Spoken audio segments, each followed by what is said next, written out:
family is meant to be a source of love, safety, and comfort. But in rare and terrifying cases, the very people who should protect us can become the greatest threat.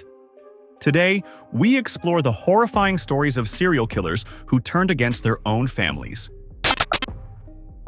Ronald DeFeo Jr., born in 1951, grew up in what seemed to be a typical middle-class family in Amityville, New York. But behind closed doors, things were far from normal. Ronald, often called Butch by those who knew him, was a troubled young man. He had a difficult relationship with his father, who was known to be strict and sometimes abusive. As Ronald grew older, his behavior became increasingly erratic. He struggled with drug and alcohol abuse, and his temper became more uncontrollable. In the early hours of November 13, 1974, Ronald committed an unimaginable act.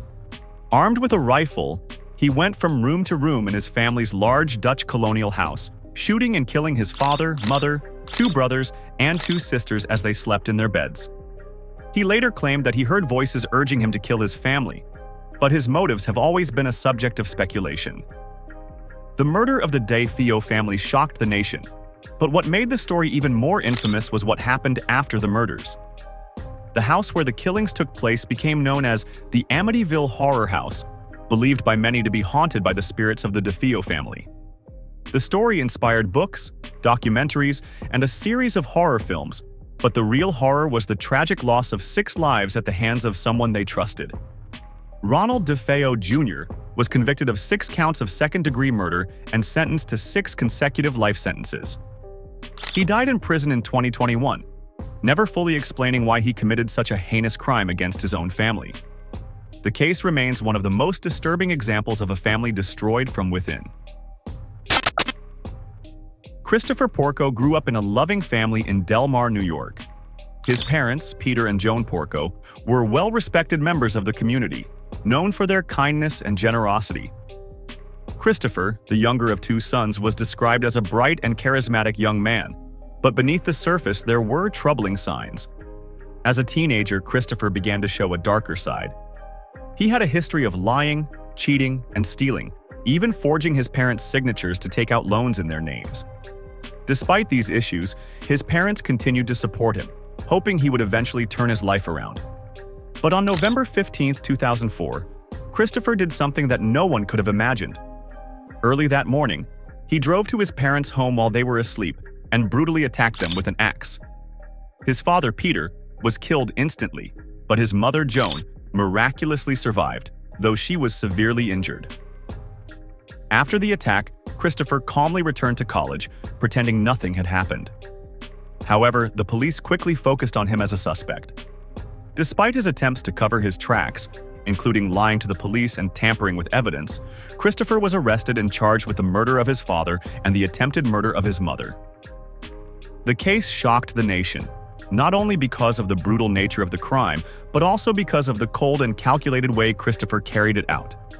During the trial, Joan Porco, who had recovered enough to testify, shockingly claimed that she did not believe her son was guilty, despite the overwhelming evidence against him. However, Christopher was convicted and sentenced to 50 years to life in prison. The case of Christopher Porco is a chilling reminder that even those we trust the most can sometimes harbor dark and dangerous secrets. Bradford Bishop seemed to have it all: a successful career, a loving family, and a bright future. Born in 1936, Bishop was a well-educated man who spoke multiple languages and worked as a Foreign Service officer for the U.S. State Department. He was respected by his colleagues and appeared to be a devoted husband and father to his wife, Annette, and their 3 sons.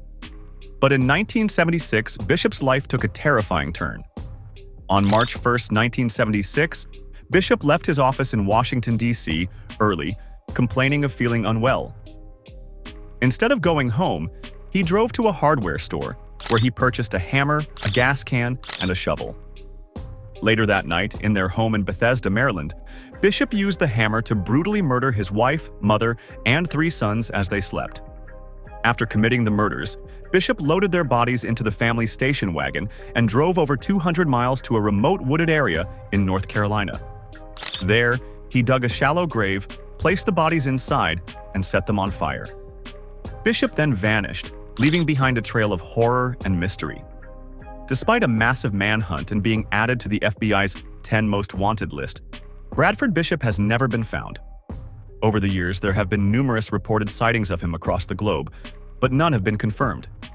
Bishop's motive for the murders remains unclear, though some speculate that financial stress or a midlife crisis may have driven him to kill. The case of Bradford Bishop is one of the most haunting unsolved mysteries in American history.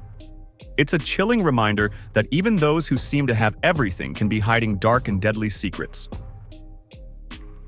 These stories of family betrayal are both tragic and terrifying. They remind us that sometimes the most dangerous people are those closest to us. Stay vigilant, and remember, trust can be a deadly thing.